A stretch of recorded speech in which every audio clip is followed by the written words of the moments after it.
நாமப்ல ஆஃபீஸில் இன்னைக்கு ஒர்க்கெல்லாம் எப்படி போணுச்சு? போகுறா. அலைஞ்சிக்கிட்டே இருக்கமாங்கடா. ஒரே படுத்துல என்ன பண்ணுறது, ஒரே தலை வலிக்கிறாமாப்ல. டீ எதுவும் சாப்பிடமாடா? டீ சாப்பிடவா? இது வேற சுகர் வேற வந்துட்டுன்னு சொல்கிறாங்க. என்ன பண்ணுறதுன்னு தெரியவே இல்லை. சுகர் வந்துருச்சுங்கிற அப்புறம் டீ சாப்பிடுவோங்கிற? இந்த டீ சாப்பிட்றதுக்கும் சுகர் வர்றதுக்கு என்னடா சம்மந்தம் இருக்குது? நீ வேறு பயமுறுத்துற. அதில் ஒரு விஷயம் இருக்குது, நான் சொல்கிறேன். சரி மாப்பிள்ள. மாப்பிள்ள வெளியில் வரும்போது ஏதோ சுகரை பற்றி சொன்னியடா, நீ வேற பயத்தை கிளப்பி விட்டுட்ட. அதை பற்றி கொஞ்சம் டீட்டெயிலாக சொல்கிறா.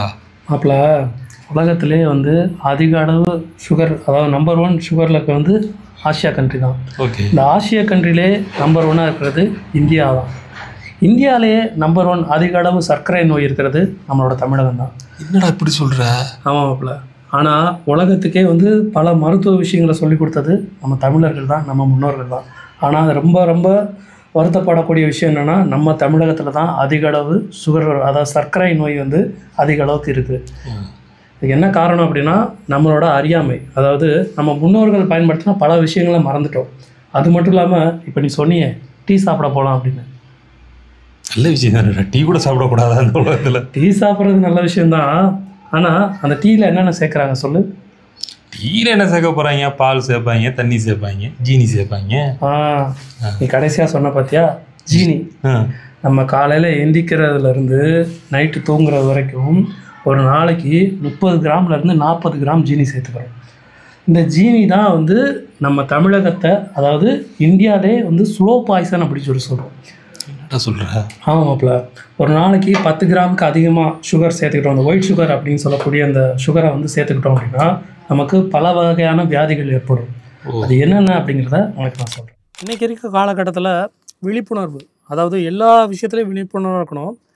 அதில் ரொம்ப ரொம்ப ஒரு முக்கியமான விஷயம்தான் இந்த நம்ம சாப்பிடக்கூடிய உணவுப் பொருட்களில் எந்த அளவுக்கு முக்கியத்துவம் கொடுக்குறோம் அப்படிங்கிற ஒரு விழிப்புணர்வு இருக்கணும். ஸோ எதெல்லாம் சாப்பிடணும், எதெல்லாம் சாப்பிடக்கூடாதுங்கிற ஒரு விழிப்புணர்வு நமக்கு இருக்குது. ஆனால் நம்மளை அறியாமலே தினமும் நம்ம கொஞ்சம் விஷம் சாப்பிட்டுட்ருக்கோம். அது என்னன்னு தெரியுமா? வேறு ஒன்றுமே கிடையாதுங்க. காலையில் எந்திரிச்சு அந்த பெட் காஃபிலேருந்து நைட்டு தூங்குறதுக்கு முன்னாடி சாப்பிட்ற அந்த ஸ்வீட்லேருந்து சேர்க்கக்கூடிய வெள்ளை சர்க்கரை அப்படிங்கிற ஒரு ஸ்லோ பாய்சனை தான் வந்து இந்த காணொலியில் பார்க்க போகிறோம்.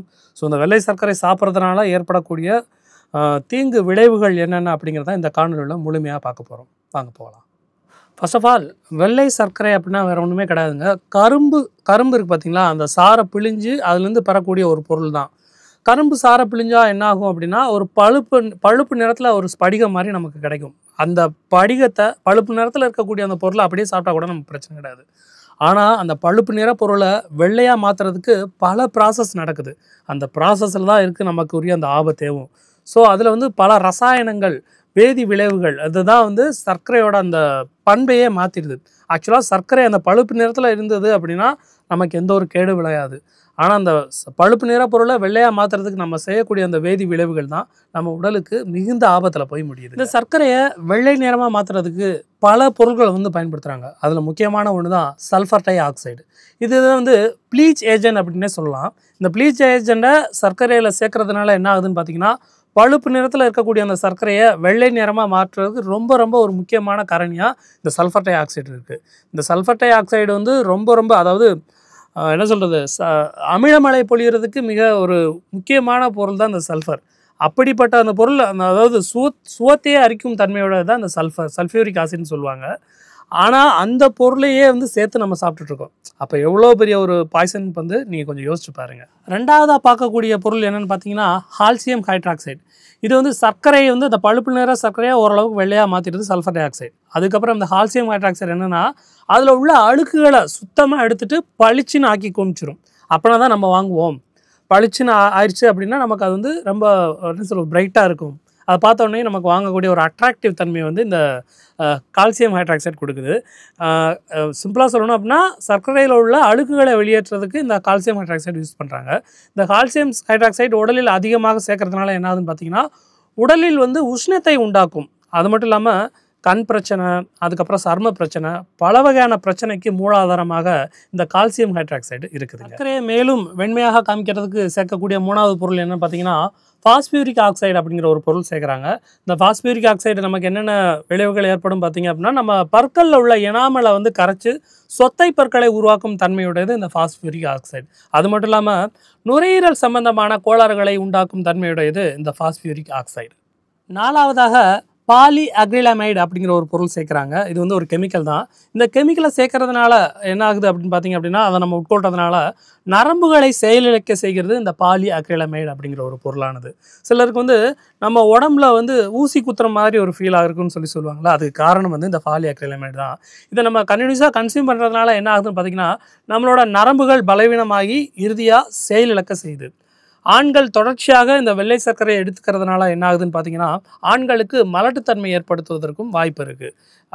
இது மட்டும் இல்லாமல் ஆண்களோட இனப்பெருக்க மண்டலத்தை வந்து கொஞ்சம் கொஞ்சமாக பாதிப்படை செய்து ஜீனின்னு சொல்லக்கூடிய இந்த வெள்ளை சர்க்கரையை சாப்பிட்றதுனால நம்ம உடம்புல என்னென்ன பாதிப்பு ஏற்படுங்கிறத இந்த காணொலியில் இப்போ அடுத்து சொல்ல போகிறேன். என்ன அப்படின்னு பார்த்தீங்கன்னா, நம்ம உடம்புலே வந்து ஒரு மெயினான பார்ட்ஸ் நிறையா இருக்குது. அதில் முக்கியமான பார்ட்ஸ் தான் வந்து கல்லீரல் அப்படின்னு சொல்லக்கூடிய ஒரு பொருள். இந்த கல்லீரல் வந்து மீளும் தன்மையோடது. இந்த நட்சத்திர மீன்லாம் இருக்கும் பார்த்தீங்களா, அதை வந்து ஒரு பார்ட்ஸை எடுத்துட்டிங்க அப்படின்னா மிச்ச பார்ட்ஸை வந்து அதை வந்து வளர்ந்துக்கிட்டே வரும். அது மாதிரி ஒரு தன்மை தான் இந்த கல்லீரலுக்கு வந்து கடவுள் கொடுத்துருக்கிறாரு. அப்படிப்பட்ட அந்த கல்லீரலையே வந்து இந்த வெள்ளை சர்க்கரை சாப்பிட்றதுனால கல்லீரலே வந்து பாதிப்பு ஏற்படுது அப்படின்னு சொல்கிறாங்க. சர்க்கரையின் அதிகப்படியான நுகர்வு காரணமாக கல்லீரலில் வந்து அந்த சர்க்கரை வந்து என்ன சொல்கிறது, கொழுப்பு வடிவில் வந்து சேமிக்க தொடங்குது இந்த கல்லீரலானது.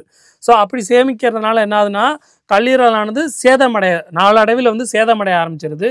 அது மட்டும் இல்லாமல் சர்க்கரை அந்த மாதிரி இருக்கிறவங்க வந்து நாளடைவில் சேதமடைஞ்சுன்னா நம்மளோட அந்த பித்த நீர் இருக்குது பார்த்தீங்களா, அதோட சுரப்புத்தன்மை குறைய ஆரம்பிச்சிடும். ஸோ இதனால் நம்ம உடம்புல நிறையா டிசீஸ் வர்றதுக்கு உடம்புல வந்து வீக்க பிரச்சனையை கொண்டு வந்துடும் இந்த வெள்ளை சர்க்கரை. வெள்ளை சர்க்கரை சாப்பிடும் பொழுது உடலில் வீக்க பிரச்சனையை அதிகரிக்கும் அப்படின்னு சொல்லி சொல்கிறாங்க. இதற்கு காரணம் என்னன்னு பார்த்தீங்கன்னா, சர்க்கரை அதிக அளவு உட்கொள்ளும் பொழுது இன்சுலின் எதிர்ப்பு தன்மை அதிகரிக்கிறது. ரத்தத்தில் சர்க்கரையின் அளவு அதிகரித்து உடலில் ஏற்படும் அழற்சி பிரச்சனையை அதிகரிக்கும். ஆகையால் வெள்ளை சர்க்கரை அதிகப்படியான நுகர்வு நீரிழிவு அபாயத்தையும் நமக்கு கொண்டு வந்து சேர்ப்போம். சர்க்கரை சாப்பிடுவதால் மூளை குழப்பம் ஏற்படலாம் அப்படிங்கிற மாதிரி சொல்கிறாங்க. இதன் காரணமாக ஒரு நபர் தனது மனதில் குழப்பம் மற்றும் உளைச்சல் அடைகிறார். எதனால்? இந்த சர்க்கரையை அதிகமாக கன்சியூம் பண்ணுறதுனால. சர்க்கரையின் நுகர்வு மூளையை சேதப்படுத்துகிறது. நம்ம மூளையில் உள்ள நிறைய நியூரான் செல்களை இந்த சர்க்கரையில் உள்ள வேதிப்பொருட்கள் வந்து சேதப்படுத்துது. இதன் காரணமாக மூளையில் பிரச்சனை ஏற்படுகிறது. பல சமயங்களில் நமக்கு வந்து இதனால் மறதி பிரச்சனையும் அதிகரிக்கிறது. என்ன காரணம் அப்படின்னா, ஒயிட் சுகர் அதிகமாக எடுக்கிறதுனால நமக்கு மூளையில் உள்ள அந்த நியூரான் செல்ஸ் வந்து பாதிக்கப்பட்டு நமக்கு மறதி ஏற்படுவதற்கு வாய்ப்பு. உடலில் வீக்கத்தை ஏற்படுத்துவது மட்டுமல்லாமல் கொலாஜன் முறிவை ஏற்படுத்துகிறது. இந்த கொலாஜன் தான் வந்து நான் ஏற்கனவே சொன்ன மாதிரி நம்மளோட சருமத்தின் நெகிழ்ச்சி தன்மை, அதாவது இந்த ஃப்ளெக்சிபிலிட்டியை வந்து நிர்ணயிக்கக்கூடியது. ஸோ நெகிழ்ச்சி தன்மையை வந்து குறைச்சிருது. அப்படி குறைக்கிறதுனால என்ன ஆகுதுன்னு பார்த்தீங்கன்னா, நம்மளோட ஸ்கின், அதாவது ஒரு 20 வயசு பையன் வந்து பார்க்குறதுக்கு 45 வயசு ஒரு பர்சன் மாதிரி இருப்பாங்க. ஸோ நம்ம ஸ்கின்ல அங்கங்கே வந்து கோடு இருக்கும், சுருக்கங்கள் இருக்கும், நேர்த்தியான ஒரு சருமம் இருக்காது. என்ன காரணம் அப்படின்னு பார்த்தீங்க அப்படின்னா, இந்த சர்க்கரையை எடுத்துக்கிறதுனால நம்மளோட தோல் வந்து வயதான தோற்றமுடையதாக. சர்க்கரையில் வந்து மிக மிக அந்த கலோரிகள் வந்து எவ்வளோ இருக்குன்னு பார்த்தீங்கன்னா மிக மிக குறைவாக தான் இருக்கும். ஸோ இனிப்புகளை சாப்பிடுவதால் உடல் எடை வேகமாக அதிகரிக்கிறது. என்ன காரணம் அப்படின்னா, கலோரி குறைவு. ஸோ இந்த சர்க்கரையை கண்டினியூஸாக எடுக்கிறதுனால நமக்கு உடல் எடை அதிகரிப்பதோடு மட்டுமல்லாமல் தொப்பையும் அதிகரிக்கும். தொப்பை அதிகரிச்சிருச்சு அப்படின்னா பார்த்தீங்கன்னா உங்களுக்கு கெட்ட கொழுப்பு ஃபார்ம் ஆயிரும். ஸோ அதை சாப்பிட்றதுனால உங்களுக்கு எடை அதிகரிப்பதற்கும். சர்க்கரை சாப்பிட்றதுனால உடல் பருமன் பிரச்சனை ஏற்படுகிறது. தூக்கம் தொடர்பான பிரச்சனைகள் உண்டாகும். நீரிழிவு நோய் ஏற்படுகிறது. கல்லீரல் நோய் பாதிப்பு ஏற்படுகிறது. மன ரீதியான பாதிப்பு ஏற்படுகிறது. அது மட்டும் இல்லாமல் ஆல்கஹால் சாப்பிட்றவங்களுக்கு தான் வந்து கல்லீரல் வந்து டேமேஜ் ஆகும். ஆனால் ஒயிட் சுகர் சாப்பிடக்கூடிய அந்த பர்சனுக்குமே வந்து கல்லீரல் நோய் வந்து பாதிப்பு ஏற்படுவதற்கு வாய்ப்பு இருக்குது இந்த சர்க்கரை சாப்பிட்றதுனால. உலக லெவலில் கம்பேர் பண்ணுறப்ப இந்த சர்க்கரை நோயாளிகள் பட்டியலில் இந்தியா தாங்க முதல் இடத்துல இருக்குது. ஆனால் இந்தியா லெவலில் கம்பேர் பண்ணுறப்ப யாருன்னு பார்த்தீங்கன்னா யாருமே கிடையாது, தமிழகம் தான். ஸோ நம்ம முன்னோர்கள் பல மருந்துகளை உலகத்துக்கு வந்து சொல்லிட்டு போனாங்க, மூலிகைகளாக இருக்கட்டும், பல விஷயங்களாக இருக்கட்டும். ஆனால் இன்றைக்கி சர்க்கரை நோயிலே நம்பர் 1 யாருன்னு பார்த்தீங்கன்னா நம்ம தமிழகம். என்ன காரணம்னா, மாறி வரும் பழக்க வழக்கம், கலாச்சாரம், இந்த உணவு பழக்கம், அவங்க சொல்லிக் கொடுத்த அந்த உணவு பழக்க வழக்கத்தையே நம்ம மறந்துட்டோம். ஸோ அதுதான் வந்து இதுக்கு முக்கியமான காரணமாக நான் கருதுகிறேன். ஸோ சர்க்கரை வந்து அப்போ இருக்கிறவங்களும் சர்க்கரை சாப்பிட தான் செஞ்சாங்க. ஆனால் அவங்களுக்கு சுகர் எதுவுமே வரல. என்ன காரணம் அப்படின்னா, அவங்க சாப்பிட்டது எல்லாமே இயற்கையான சர்க்கரை, செயற்கையான சர்க்கரை கிடையாது. இப்பயும் வந்து அந்த தேன், வெல்லம், கருப்பட்டி, பனை வெல்லம் இதில் செஞ்ச அந்த சர்க்கரையை சாப்பிட்டிங்கனாலே போதும் உங்களுக்கு. அதில் வந்து இரும்பு சத்து நமக்கு இருக்குது. அந்த அளவுக்கு அதில் வந்து பயன்கள் இருக்குது. அதுக்கு தனியாக ஒரு காணொலியே போடலாம். அந்த அளவுக்கு அதில் பயன்கள் அதிகமாக இருக்குது. ஆனால் நம்ம அதை விட்டுட்டு இப்போ அந்த கியூபிக் சுகர்னு சொல்லிட்டு வேற வருது. அதை வந்து வாங்கி போட்டால் சுகர் வராது அப்படிங்கிற மாதிரி சொல்லிட்டு இருக்காங்க. பட் ஆனால் அந்த மாதிரி கிடையாது. மேக்ஸிமம் ஒயிட் சுகர் சாப்பிட்டோம் அப்படின்னா, ஒயிட் சுகர் வந்து சிம்பிளாக சொல்லணும்னா ஸ்லோ பாய்சன் தாங்க. கொஞ்சம் கொஞ்சமாக கன்சியூம் பண்ண நம்மளோட உடம்புக்கு வந்து டேமேஜ் பண்ணிட்டு. ஒரு பைக் இருக்குன்னா அந்த பைக்கு தேவையான எனர்ஜி எங்கேருந்து கிடைக்குது? பெட்ரோல். அது மாதிரி நமக்குரிய எனர்ஜி எல்லாம் எங்கேருந்து கிடைக்குதுன்னா, நம்ம சாப்பிடக்கூடிய அந்த பொருள்கள்லேருந்து தான் வந்து, அதாவது நம்ம உணவின் மூலமாக தான் நமக்கு இந்த கார்போஹைட்ரேட், புரதம் அப்படிங்கிற எல்லா ஒரு எனர்ஜியும் வந்து நமக்கு கிடைக்குது. ஆனால் இப்போ இருக்க காலகட்டத்தில் நம்ம என்ன செஞ்சிட்ருக்கோம் அப்படின்னா, செயற்கையாக பல இனிப்பு பொருட்களை வந்து வாங்கி சாப்பிட்டுட்ருக்கோம். காலையில் குடிக்கிற அந்த டீலேருந்து நைட்டு சாப்பிட்டு படுக்கிற அந்த ஸ்வீட்லேருந்து எல்லாமே வந்து இந்த ஒயிட் சுகர் இல்லாமல் எந்த ஒரு பொருளுமே கிடையாது. அப்படி அந்த சேர்ந்த பொருளை சாப்பிட்றதுனால என்ன ஆகுதுன்னா, நம்ம உடம்புல தேவையில்லாத கலோரிகள் அதிகமாகிட்டே போகுது. அப்படி கலோரிகள் தேவையில்லாமல் உடலில் சேர்றதுனால என்னென்னா, கெட்ட கொழுப்பு அதிகரிச்சிருது, உடல் பருமன் அதிகரிச்சிருது. ஸோ அதனால் கணையத்தில் பிரச்சனை ஏற்படுது, இன்சுலின் அந்த இதுலேயும் பிரச்சனை வந்துடுது, ஃபைனலாக சுகர் வந்துடுது. சுகர் வந்துட்டாலே உங்களுக்கு தெரியணும், ஒவ்வொரு பார்ட்ஸாக வந்து அடிவாங்க ஆரம்பிச்சிடும். ஸோ இதுக்கெல்லாம் மூலாதாரம் எங்கே இருக்குதுன்னு பார்த்தீங்க அப்படின்னா, நம்ம சாப்பிடக்கூடிய அந்த ஒயிட் சுகர் அப்படிங்கிற ஒரு ஜீனி மட்டும் கிடையாதுங்க. நம்மளோட அதாவது நம்ம இருக்கிறதுலே நம்ம உடம்புல ஸ்ட்ராங்கான பார்ட்ஸ் எதுன்னு பார்த்தீங்கன்னா நம்மளோட எலும்புகள் தான். அப்படிப்பட்ட அந்த எலும்புகளே வந்து உறுதி இழக்க செய்து இந்த வெள்ளை சர்க்கரை. குறிப்பாக பெண்களை அதிகமாக தாக்கும் ஆஸ்டியோபோரோசிஸ் அப்படிங்கிற ஒரு நோய்க்கும் முழுமையான காரணமே இந்த வெள்ளை சர்க்கரை தான். உடல் பருமன், இதய நோய், கண் பார்வை குறைபாடு, கீழ்வாதம், பற்கள் பாதிப்பு இப்படி அச்சுறுத்தும் பல நோய்களுக்கு மூலாதாரமாக இந்த வெள்ளை சர்க்கரை இருக்குதுங்க. அளவுக்கு அதிகமானால் அமிர்தமே நஞ்சாகும் அப்படி சொல்லுவாங்க. அந்த நஞ்சுக்களோட கலவையாக தான் இந்த சர்க்கரையானது பார்க்கப்படுகிறது. ஸோ அதிக பாதிப்புகளை வந்து குறைந்த வயதிலே நம்ம பெற்றுறோம். நம்மளோட பாட்டியாக இருக்கட்டும், இல்லை அவங்களோட முன்னோர்களாக இருக்கட்டும், அவங்களாம் 100 வயசு வரைக்கும் இருந்துட்டு போனது காரணமே என்னென்னு பார்த்தீங்கன்னா, இயற்கையாக சேர்ந்து வாழ்ந்தாங்க, இயற்கையான உணவுப் பொருட்களை சாப்பிட்டாங்க. நம்ம அப்படி கிடையாது. என்ன சொல்கிறது, இன்றைக்கி வந்து இந்த ஒயிட் சுகரை பற்றி சொல்லணும் அப்படின்னா நிறைய விஷயங்கள் சொல்லிகிட்டே போகலாம், அவ்வளோ இருக்குது. வெள்ளை சர்க்கரை உண்பதால் ஏற்படக்கூடிய தீமைகள் என்னென்ன அப்படிங்கிறது சொல்கிறேன். 1, நீரிழிவு.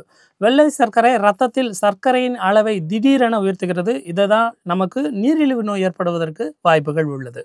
அடுத்ததாக உடல் பருமன். சர்க்கரையில் அதிக அளவு கலோரி இருப்பதால் அதிக உடல் எடையை அதிகரிக்க வழி செய்கிறது. ஆகையால் உடல் பருமன் ஏற்பதற்காக வாய்ப்புகள் உள்ளது. 3வதாக இதய நோய்கள்.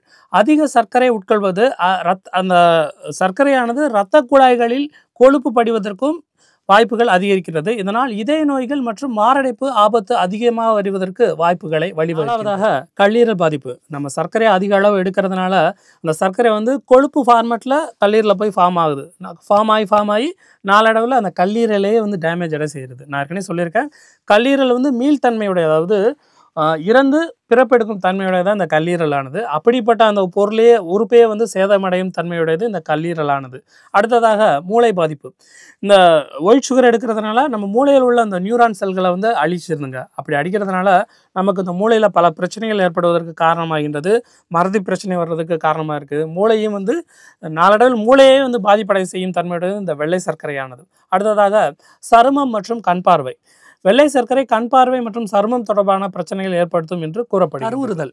வெள்ளை சர்க்கரை பெண்களின் கருவுறுதலில் எதிர்மறையான தாக்கத்தை ஏற்படுத்தும் என்ற ஆராய்ச்சிகளும் கூறுகின்றன. ஆகையால் முடிந்த அளவுக்கு இவ்வளோ சைடு எஃபெக்ட் தரக்கூடிய இந்த வெள்ளை சர்க்கரையை பற்றி தீமைகள் சிலருக்கு தெரியாமலும் இருந்திருக்கலாம், சிலர் தெரிஞ்சே சாப்பிட்ருக்கலாம். ஸோ நான் இந்த காணொலியை போடுறதுக்கு முக்கியமான காரணம் என்னென்னா, நம்மளோட அடுத்த தலைமுறையினருக்கு இந்த தீங்கான விஷயங்களை கொண்டு போய் சேர்க்கணும் அப்படிங்கிற ஒரே ஒரு காரணம் மட்டும்தாங்க. ஆகையால் முடிஞ்ச அளவுக்கு இந்த வெள்ளை சர்க்கரையோட தீமைகள் என்னென்ன அப்படிங்கிறத உங்களோட குழந்தைகளுக்கு சொல்லிக் கொடுங்க. அதே மாதிரி நீங்களும் சரி, உங்கள் குழந்தைகளும் சரி, வெள்ளை சர்க்கரையை இனிமேல் வந்து யூஸ் பண்ணாதீங்க. அதற்கு மாற்றாக நம்ம முன்னோர்கள் பயன்படுத்தின பல விஷயங்கள் இருக்குது, பல பொருள்கள் இருக்குது. தேன் இருக்குது, வெல்லம் இருக்குது, கருப்பட்டி இருக்குது, இந்த மாதிரி பல விஷயங்கள் இருக்குது. ஸோ அதில் ஏதாவது ஒன்று வாங்கி யூஸ் பண்ணுங்கள். நேச்சுரலாக அந்த தேன், வெல்லம் அப்படின்லாம் இருக்கக்கூடிய விஷயத்தில் நமக்கு அயன் கண்டென்ட் அதிகமாக இருக்குது.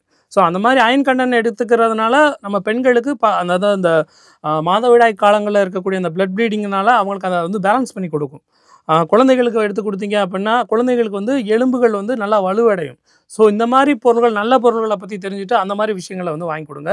ஸோ இனிமே வரக்கூடிய காலகட்டங்களில் வெள்ளை சர்க்கரையை யாருமே யூஸ் பண்ணாதீங்க. இவ்வளோ நாள் ஜீனிங்கிற பேரில் இந்த ஸ்லோ பாய்சனையாக சாப்பிட்டு இருந்தோம்.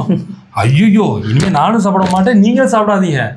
இந்த ஒயிட் சுகருக்கு மாறா நீங்கள் என்னென்னலாம் யூஸ் பண்ணலான்னு பார்த்தீங்க அப்படின்னா, மாப்பிள்ள இதை நீ சொல்லாத, நானே மக்கள்கிட்ட சொல்லிடுறேன். தயவு செஞ்சு இனிமே தேன், பனங்கருப்பட்டி, பனவெல்லம் இதெல்லாம் நீங்கள் சேர்த்துக்கிட்டீங்கன்னா உங்கள் உடம்பு ஆரோக்கியமாக இருக்கும். தயவு செஞ்சு அந்த ஜீனி பக்கம் மட்டும் போயிடாதீங்க. என்ன மாப்பிள்ள, நான் சொல்கிறது கரெக்டு தானே? நீங்கள் இதை ஃபாலோ பண்ணுங்கள். தேங்க்யூ.